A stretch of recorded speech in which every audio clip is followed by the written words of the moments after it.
गोटे कथा सब बेले मन रखु जितेबले गोटे बंधु सुखरे अच्छी तेबे से न डाकिबा पर्यंत केबे भी तांका घर को जीवेनी।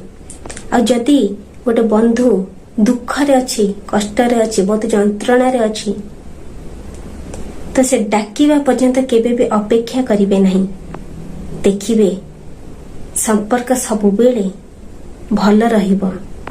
जदि आमे जनक घर को प्रतिदिन जाउछे ताहेले आमर सम्मान कमी जाए, किंतु जदि आमे भगवान का घर को सबुदिन जाउछे तो आमर सम्मान बढ़ी चले।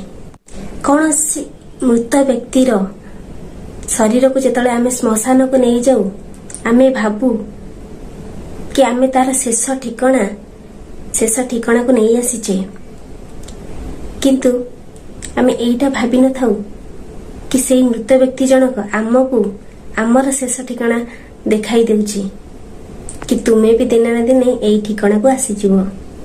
साहाय्य करिबा पई केवल धनर आवश्यकता पड़ी न थाए, गोटे भल मनर आवश्यकता थाए।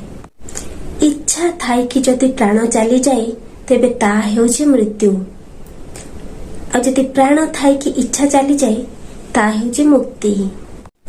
समय सब किछि बदलाई दे पारे, खाली टिके धैर्यर आवश्यकता अछि।